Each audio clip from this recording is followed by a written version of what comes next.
జై తెలంగాణ, జై తెలంగాణ. ఈరోజు కార్తీక పౌర్ణమి. మన కందకుర్తిలో మొత్తం 3 నదుల కలయిక, మంచి పుణ్యక్షేత్రం. మొత్తం తెలంగాణలో ఎక్కడెక్కడి నుంచో ఇవాళ కందకుర్తికి వచ్చినారు. ఈ రోజు ప్రచారానికి కందకుర్తికి రావడం నాకు చాలా చాలా సంతోషంగా ఉంది. నేను చాలా చాలా ఆనందంగా ఫీల్ అవుతున్నాను. మీ అందరికీ కూడా మళ్ళొకసారి హృదయపూర్వకంగా కార్తీక పౌర్ణమి సందర్భంగా అక్క చెల్లెలందరికీ కూడా తెలియజేస్తా ఉన్నాను. जय तेलंगाना. कंदकुर्ती वालों को मेरा सलाम. Thank you. सलाम का वापस सलाम करना चाहिए ना भाई. सबको मेरा सलाम. जय तेलंगाना. कंदकुर्ती के जितने भी हमारे भाई हैं, बुजुर्ग हैं, नौजवान हैं, हमारे सारे साथियों को मैं सलाम करती हूँ. और सबको मैं आज यहाँ पे शकील भाई के हक में कार के निशान पे वोट मांगने के लिए आपके पास आई हूँ. और किस हक से आए, क्यों आए यहाँ पे, आपको मालूम है.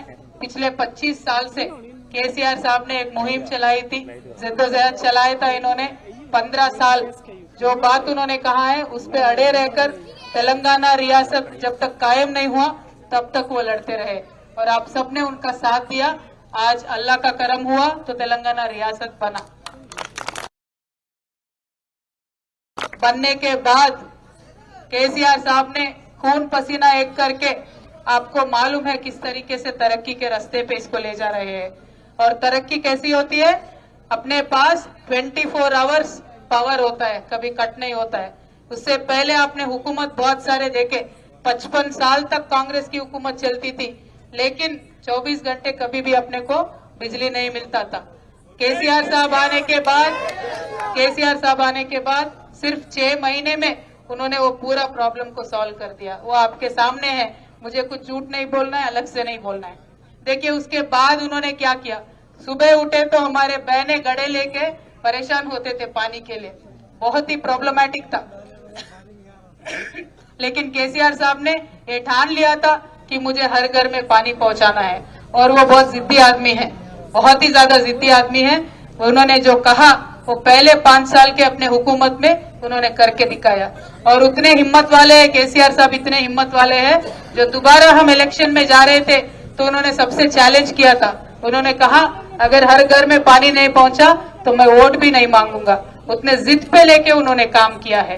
और इसके साथ साथ तरक्की के साथ साथ सबसे ज्यादा इम्पोर्टेंट किसी भी रियासत को या किसी भी जगह को दुनिया में सबसे ज्यादा इम्पोर्टेंट होती है उस जगह शांति से रहे, अमन रहे, वहाँ चैन रहे, सुकून रहे, भाईचारगी रहे. ये हमने पिछले 10 सालों में इतना मेहनत किया है. आपको मालूम है केसीआर साहब कितने जिद्दी है. और उन्होंने एक एमएलए है राजा सिंह करके, अनाप शनाप बकते रहता उन्होंने हमेशा. वो राजा सिंह सिटिंग एमएलए थे, फिर भी उनको उठा के जेल में पीडी एक्ट में पटक दिया था. इतना जिद्दी आदमी है केसीआर साहब. तेलंगाना रियासत में अमन कायम करने के लिए कभी भी वो एक कदम पीछे नहीं हुए. और बाज़ाब्ता उन्होंने डिक्लेयर किया था कि हमें अमन चाहिए, चैन चाहिए, सुकून चाहिए. क्योंकि तेलंगाना में 100 साल से ज्यादा खून का हमने देखा है. कभी ये प्रॉब्लम, कभी वो प्रॉब्लम, कभी भूखे थे हम, कभी नक्सलाइट का प्रॉब्लम था. और जब भी कांग्रेस का हुकूमत हुआ है, आप सबके सामने है, मुझे झूठ बोलने की जरूरत नहीं है, कांग्रेस का 55 साल इस रियासत में हुकूमत चला.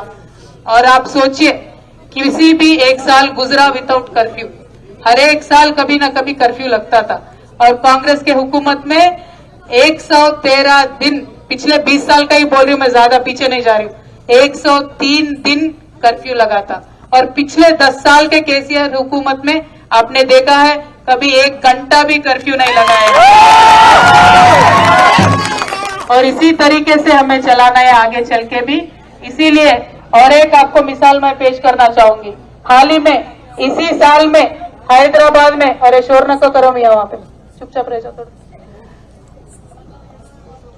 इसी साल गणेश चतुर्थी के टाइम पे जब गणेश निमज्जन का वक्त आया था, गणेश निमज्जन का दिन और मिलादुन्नबी का जुलूस इत्तेफाकन एक ही दिन आ गया, लेकिन हमारे मुसलमान भाइयों ने अपना बड़प्पन दिखाया, बड़ा दिल दिखाया और उन्होंने खुद ब खुद ऐलान किया कि हमारे हिंदू भाइयों को गणेश निमज्जन अच्छे से कंप्लीट करने देते हैं। और 3 दिन उन्होंने मिलादुन नबी का जुलूस जो होता है उसको उन्होंने खुद पोस्टपोन किया था। हमने किसी ने नहीं पूछा, पुलिस वालों ने नहीं पूछा, लेकिन जो एक आपस में भाईचारगी आज हमें देखने को मिलता है तेलंगाना, वो मिसाली तौर पे पूरे मुल्क में अभी जाना जाता है। जिस तरीके का गंगा जमने तहजीब आज सिर्फ वो बातों में नहीं है, वो हकीकत में बदल चुका है इस तेलंगाना में। और इतने शांति से, इतने भाईचारगी से हम काम करते हैं। और तरक्की की अगर मुसलमानों की, हिंदुओं की बात करना चाहते हैं तो हिंदू भाइयों के लिए, बीसीस के लिए मैं एक एग्जांपल देती हूँ। బీసీల కోసం మన ఉమ్మడి నిజామాబాద్ జిల్లాలో ఒకటే ఒక హాస్టల్ ఉంటుండే ముందు కాంగ్రెస్ జమానాలో. ఇవాళ 10 ఏళ్ల నుంచి ఇప్పటికి మొదలు పెట్టుకుంటే 22 కొత్త హాస్టల్ ఇచ్చినాం మనం, ఒకటి కాదు రెండు కాదు. अदे विधंगा हमारे माइनॉरिटियों के लिए इतना बड़ा पॉपुलेशन है, हैदराबाद के बाद निजामाबाद में नंबर 2 है अपना पॉपुलेशन है माइनॉरिटी भाइयों का. आज तेलंगाना बनने के 10 साल में एक ही माइनॉरिटी स्कूल था, कांग्रेस जमाने में एक ही माइनॉरिटी हॉस्टल था. आज 23 माइनॉरिटी हॉस्टल्स है पूरे निजामाबाद में. ये आप सबके आंखों के सामने है, इसमें मैं झूठ भी नहीं बोल सकती हूँ. आप जानते हैं किस तरीके का वहाँ तालीम मिल रहा है, अपने बच्चों को किस तरीके से एक अच्छे स्कूल में जाने का मौका मिल रहा है. ये इस फैक्ट से आप सब वाकिफ है. मैं यही कहना चाहती हूँ आप सबसे कि तरक्की तो अपने तरफ चलता रहेगा, लेकिन सबसे ज्यादा बुनियादी इश्यू जो होता है वो अमन और चैन का होता है. आज कांग्रेस वाले वापस आ रहे हैं, वोट मांग रहे हैं. क्या कह के वोट मांग रहे हो? एक मौका दे दीजिए हमें. किस वास्ते एक मौका उनको देना है, एक बार आप सोचिए. एक बार दिल पे हाथ रख के आप सोचिए. कांग्रेस का 55 साल का हुकूमत आप याद करिए. 55 साल में उन्होंने कभी हमें बिजली नहीं दे सके, पानी नहीं दे सके, बच्चों के वास्ते स्कूल नहीं बना सके. और पिछले 2004 से 14 तक उनका बजट देखेंगे माइनॉरिटीज का, पूरा यूनाइटेड आंध्र प्रदेश का बजट आप देखेंगे सिर्फ 903 करोड़ थे. लेकिन इस पिछले 10 सालों में सिर्फ तेलंगाना रियासत में हमारा बजट है 13,000 करोड़. ये जो डिफरेंस है कांग्रेस और बीआरएस में, मैं आपके सामने पेश कर रही हूँ. अभी फैसला तो आपको लेना है, फैसला तो आपके हाथ में है. और शकील भाई हमारे यहाँ के पूरे रियासत के इकलौते माइनॉरिटी कायद है. तो यहाँ जितने भी हमारे माइनॉरिटी भाई बहन है, मुसलमान भाई बहन है, मैं आपसे अदबन गुजारिश करती हूँ आप सोच के वोट दीजिए. क्योंकि किसी के बहकाव में आके वोट देने से अपनी तरक्की की रफ्तार तो रुक ही जाएगा, लेकिन अपना इकलौता कायद को भी आप खो देंगे. फिर हमारे नुमाइंदगी कौन करेगा असेंबली में, आप सोचिए. शकील भाई है तो उठ के बात करते हैं, और शकील भाई से ज्यादा केसीआर साहब खुद आपका नुमाइंदगी करते हैं. केसीआर साहब खुद हमें हमेशा बोलते रहते हैं वो आपके दोस्त है, हमदर्द है. तो ये बात को जानिए, पहचानिए और आप किसी के भी बहकाव में मत आइए. कांग्रेस पार्टी पूरे हिंदुस्तान में हम आज देखेंगे तो वो सिर्फ एक छोटा सा रीजनल पार्टी बन के रह गया है. कांग्रेस पार्टी में ये दम नहीं है कि वो बीजेपी से टक्कर ले सके. आज पूरे हिंदुस्तान में बीजेपी से टक्कर लेने वाले कोई आदमी है, उनके बुलडोजर से टक्कर लेने वाले कोई है तो सिर्फ और सिर्फ कार है और कोई नहीं है. क्योंकि पिछले 10 सालों में सिर्फ बातें नहीं, हमने करके दिखाया है. हमने हर चीज करके दिया है. बाज़ाब्ता मंदिरों में सरकारी पैसा जाता है, बाज़ाब्ता मस्जिदों में सरकारी पैसा जाता है, बाज़ाब्ता चर्चों में सरकारी पैसा जाता है, और बाज़ाब्ता गुरुद्वारे में भी सरकारी पैसा जाते हैं. हम किसी से अलग व्यवहार नहीं करते हैं और ना ही करेंगे. सही सेक्युलरिज्म ये होता है. कांग्रेस पार्टी ढोंग करती है, वो सेक्युलरिज्म नहीं करती है. अरे बीजेपी तो खुला दुश्मन है अपना, हमारा उनका तालमेल नहीं जमता. लेकिन असली दुश्मन, छुपा दुश्मन कांग्रेस पार्टी है. क्योंकि कांग्रेस पार्टी आज वो शक्ति खो चुकी है, वो मुकाबला नहीं कर सकते बीजेपी का. लेकिन पिछले एमपी इलेक्शन में क्या हुआ आप सोचिए. कांग्रेस पार्टी का पूरा डिपॉजिट तक खो गया और बीजेपी पार्टी जीत गई. अगर इस इलेक्शन में आप कुछ वीक डिसीजन लेंगे, आप कुछ बहकाव में आके कुछ डिसीजन लेंगे तो वापस वही रिजल्ट रिपीट होगा। तो मैं आपसे अदबन गुजारिश करती हूँ, हमारे कायद जो है शकील भाई सबसे अवेलेबल रहते हैं, सबसे मिलते जुलते हैं, एक अच्छे मोहब्बत के साथ प्यार के साथ पेश आते हैं, बहुत सादगी के साथ पेश आते हैं आप सबसे। और आप सुदर्शन रेड्डी साहब की जब बात करेंगे तो उन्होंने पिछले जब इलेक्शन हार गए थे तब बोधन आए थे, अब जब इलेक्शन आया वापस अब बोधन में आए। इस बीच में 5 साल में हमने उनको कभी नहीं देखा। कोरोना आया था, मर रहे थे लोग तेलंगाना में, मर रहे थे लोग बोधन में, लेकिन सुदर्शन रेड्डी साहब से एक भी आदमी को एक भी घर में मदद नहीं पहुंचा। शकील भाई के तरफ से, बीआरएस पार्टी के तरफ से हमारे ऑफिस से काफी सारे लोगों को मदद पहुंचा है, लेकिन कांग्रेस पार्टी से या सुदर्शन रेड्डी साहब से किसी का मदद नहीं पहुंचा। तो ये हमारे दुख में हमारे साथ नहीं देते, ये हमें जब प्रॉब्लम है वो दिखाई नहीं देते।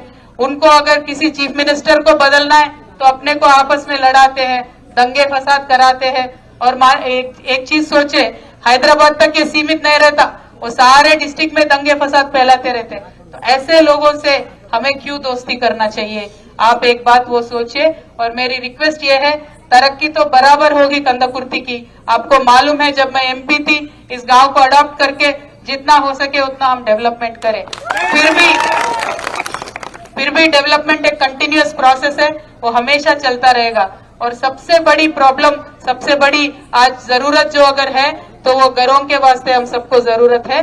और मैं आपसे वादा करती हूँ, इस बार शकील भाई जब जीत जाएंगे, मैं खुद कंदकुर्ती शकील भाई और मैं आके बैठ जाएंगे। जो हमने पहले 75+25 घर दिए थे उनको बनाने का भी काम करेंगे। और जिन जिन के पास प्लॉट है, जिनके पास रेगुलराइजेशन नहीं हुआ है, उनको भी बना के देने का कोशिश करेंगे।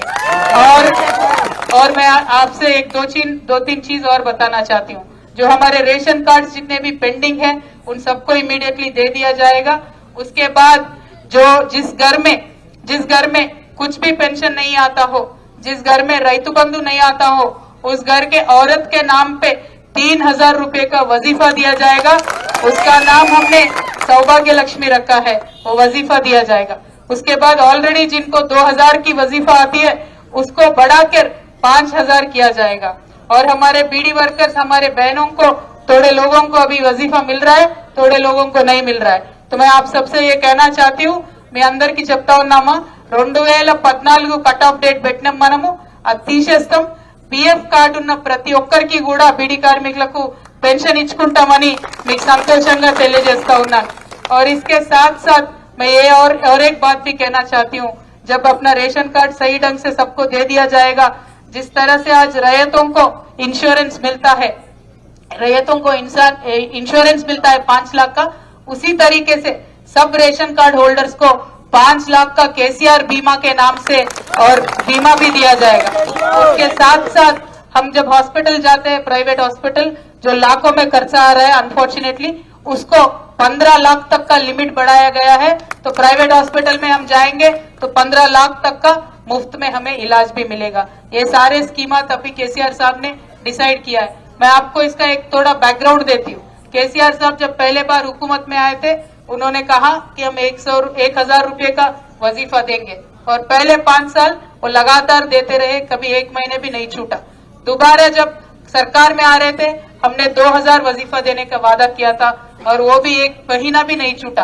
कोरोना के आने के बावजूद कभी शादी मुबारक को हमने नहीं रोका, कभी करंट को हमने नहीं रोका, कभी केसीआर किट को हमने नहीं रोका, रैयतों को देने वाले रैतु बंधु हमने नहीं रोका, रैयतों से खरीदने वाली जो अनाज है उसकी खरीदारी हमने नहीं रोकी, उसके पैसे आपके बैंक में गिरना कभी नहीं रुका। तो कोरोना हो, जो कुछ भी हो, केसीआर का वादा पक्का वादा होता है। वो आपने पिछले 10 सालों में भी देखा, और उससे पहले 15 सालों में तेलंगाना के मुहिम के वक्त भी आपने देखा। तो इस बार जब कार के निशान पे वोट देके आप शकील अन्ना को जिताएंगे, केसीआर साहब को चीफ मिनिस्टर बनाएंगे, तो जितने भी मैंने अब तक आपको बताया, रेशन कार्ड देके वजीफे 3000 देंगे जिन घर में नहीं आता है, जिनको ऑलरेडी 2000 आ रहा है उसको बढ़ा के 5000 करेंगे, बीडी वर्कर्स को वजीफा देंगे, ये 5 लाख का जो बीमा मिलता है रैयतों को, उसी तरीके से हर रेशन कार्ड होल्डर को दिया जाएगा। 15 लाख तक का अपना फ्री इलाज का इंतजाम भी किया गया है। और साथ साथ हमारे जितने भी रैयत हैं यहाँ पे, उनको 10,000 रुपए का सालाना रैतु बंधु मिलता है, उसको बढ़ा के 16,000 रुपए देने का भी हमने एक डिसीजन लिया है। तो ऐसे बहुत सारे काम है, आपको मालूम है। लेकिन एक ही बात आपसे रिक्वेस्ट करती हूँ, हम सब तो एंड ऑफ द डे इंसान है, मजहब बाद में आता है, हम इंसान है। तो जो इंसान गरीब है, जो फैमिली गरीब है, केसीआर साहब सबसे पहले उनके बारे में सोचते हैं। तो आप मुझे बता दीजिए मिसाल देके, पिछले 55 साल का जब भी कांग्रेस का हुकूमत चली, क्या उन्होंने एक बार भी किसी रैयत को 1 रुपये पकड़ाया क्या? क्या किसी बीड़ी वर्कर को उन्होंने 1 रुपये पकड़ाया क्या? क्या किसी गरीब बच्ची का शादी होता है तो उन्होंने 1 रुपया दिया क्या? किसी गरीब बच्ची प्रेग्नेंट होती है तो उसको कभी 1 रुपया उन्होंने दिया क्या? ये सारे काम केसीआर साहब कर रहे हैं, क्योंकि गरीबों की हालत वो जानते हैं, वो पहचानते हैं, इसीलिए वो ये सारे रकम दे रहे हैं। मैं आपको आज बता दूंगी, मुसलमान बच्चियों का 2.5 लाख बच्चियों का 2.5 लाख होता है ना, 2.5 लाख बच्चियों का शादी कराने के लिए 2500 करोड़ केसीआर साहब ने सीधा दिया है। 2500 करोड़ उन्होंने शादियों में ही दिया है। तो आप समझिए उनका दिल कितना बड़ा है, आप सोचिए वो कितने आपके हमदर्द है, वो आपके कितने दोस्त है। तो केसीआर साहब को देखिए, शकील अन्ना के सादगी को देखिए, अपनी तरक्की को देखिए, अपने बच्चों के फ्यूचर के बारे में देखिए। यहाँ पे जो पढ़े लिखे नौजवान हैं, मैं आपसे भी गुजारिश करना चाहती हूँ, एक बार हैदराबाद में आपके दोस्त है तो फोन लगा के पूछिए किस तरीके से तरक्की हो रही है वहाँ पे आज बड़े बड़े कंपनियां, एमएनसी कंपनियां बॉम्बे को छोड़ के, दिल्ली को छोड़ के, चेन्नई को छोड़ के, कलकत्ता को छोड़ के हैदराबाद को चुन के हैदराबाद में आके वो इन्वेस्टमेंट कर रहे हैं। 30 लाख बच्चों को प्राइवेट में हमने नौकरी दिया अब तक 10 सालों में। और आज निजामाबाद में भी आईटी हब आ गया है। जो हमारे पढ़े लिखे नौजवान हैं उनको नौकरी देने के वास्ते निजामाबाद में भी आगे और ज्यादा इंडस्ट्रीज आएंगे और ज्यादा तरक्की होगी। तो ये पूरा एक प्लान है, ये पूरा एक अच्छा साइकिल में हमारा काम चल रहा है तेलंगाना रियासत का। और ये पूरा एक सिस्टमैटिक तरीके से केसीआर साहब चला रहे हैं, इसीलिए पूरे मुल्क में हम आज अव्वल नंबर पे है। तो मैं आपसे रिक्वेस्ट करती हूँ, इस तरक्की की रफ्तार को ना रोके, आप कार के निशान पे वोट देके केसीआर साहब को सपोर्ट कीजिए, शकील भाई को सपोर्ट कीजिए। మా అక్కలు అడిగినారు, పోషమ్మ తల్లి గుడికి పైసలు కావాలన్నారు, మన బొందలగడ్డకు పైసలు కావాలన్నారు, అవి రెండు కూడా నేను చేపించిస్తా। నేను మళ్ళా కందకుర్తికి వస్తా షకీల్ అన్న గెలిచినాక, వచ్చి ఈడనే కూర్చొని ఇండ్లు కట్టేటివి ఉన్నాయి, కొన్ని ఆగినాయి, ప్లాట్లు ఇచ్చేటివి ఉన్నాయి అవి ఆగినాయి, గుళ్ళు కట్టేటివి ఉన్నాయి అవి ఆగినాయి, అవన్నీ కూడా చేసుకుందాం। ఇది వరకు అవి లేనందుకే ఇస్తా అంటున్నాక, లేనందుకే ఇస్తా అంటున్నా। ఇక లాస్ట్ ఒక మంచి వార్త చెప్తా, లేనోళ్ళ కోసమే ఈసారి చేసేదిగా, ఏం టెన్షన్ పడకు, నేనే వచ్చి కూర్చుంటా। ఇంకొక విషయం చెప్పాలి మీ అందరికి, अभी गैस सिलेंडर कितने में मिल रहा जी अपने को? कितने में मिल रहा? 1200 ना। तो अब మోడీ के ఉంటుంది, నేను మళ్ళీ మాట్లాడతా, కిందకి వచ్చి నేను ఏడిపోతానా? ఈ మీదానే కదా అక్క, నేను ఏడిపోతానే వచ్చి మాట్లాడతా, నేను చెప్పని మొత్తం। अभी मोदी साहब जब से, मोदी अंकल है ना, जब से उन्होंने पीएम बने वहां पे अपने मोदी अंकल के जमाने में क्या हो गया? दाल की दाम बढ़ गई, तेल की दाम बढ़ गई, नमक की दाम बढ़ गई, दूध का सब कुछ पूरा दाम बढ़ गया। और ब्रिटिश वालों ने भी कभी टैक्स नहीं डाला था घी पे, दूध पे, कर्ड पे, लेकिन उन्होंने सबके ऊपर टैक्स डाल दिया, इसीलिए रेट बढ़ रहे हैं, इसीलिए सिलेंडर का रेट भी बढ़ गया। तो केसीआर साहब ने ये सोचा, सिलेंडर के रेट बढ़ने से गरीबों के ऊपर बहुत असर पड़ रहा है, इसीलिए सिलेंडर का दाम कम करके आप इस बार जब शकील अन्ना को जिताएंगे, केसीआर साहब को जिताएंगे, तो सिलेंडर सिर्फ 400 को रहने का।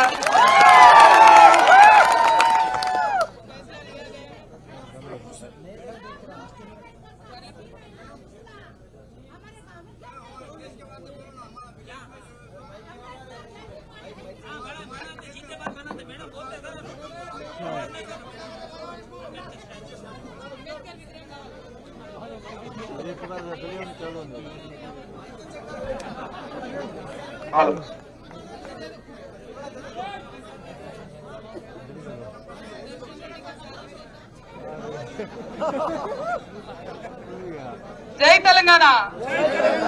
इसमें सुदर्शन रेड्डी का हाथ नजर आ रहा मेरे को, मेरे गला दबाने का कोशिश कर रहे।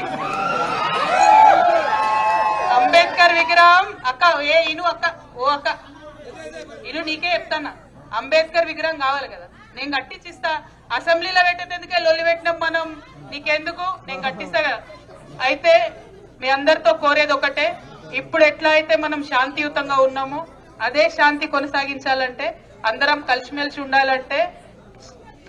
ఉండాలంటే కేసీఆర్ సార్ కోటేస్తేనే కలిసిమెలిసి ఉంటాము మీ అందరికి आप सबसे मेरी वापस एक और बार गुजारिश है आप और हम मिलके ही अच्छा रियासत एक अमन और चैन का रियासत बना सकते हैं और उसी में तरक्की है बुनियादी मसला तो वही है अमन रहेगा तो ही तरक्की होगा तो अमन के वास्ते चैन के वास्ते कार को वोट डालिए कार के निशान पे वोट डाल के शकील अन्ना को जिताइए केसीआर साहब को जिताइए थैंक यू सो मच जय तेलंगाना जय तेलंगाना जय तेलंगाना అక్క మనదేం గుర్తు అక్క చెప్పాలి మనదేం గుర్తు మనదేం గుర్తు మనదేం గుర్తు మనదేం గుర్తు हमारी कौन सी निशान है कार के निशान पे कार के निशान पे क्या है जी कंधा कुर्सी वाले कोई रिस्पॉन्स ही नहीं दे रहे समझ में आया भाई जो बोली आया ना सॉरी अन्ना माफी मांगती हूँ अन्ना बहुत देर हो गया क्योंकि हर गांव में ऐसा ही इतना प्यार मोहब्बत मिल रहा है इसीलिए देर हो गया और कुछ नहीं बस एक बार आप हाथ उठा के जय तेलंगाना बोलेंगे तो मेरी भी हिम्मत बढ़ जाएगी जय तेलंगाना जय तेलंगाना कार के निशान पे ये वो सब बेकार है ये वो सब बेकार है ये वो सब बेकार है जय तेलंगाना और कार के बीच में हमारे बीच में कोई आएगा तो देख लेंगे जय तेलंगाना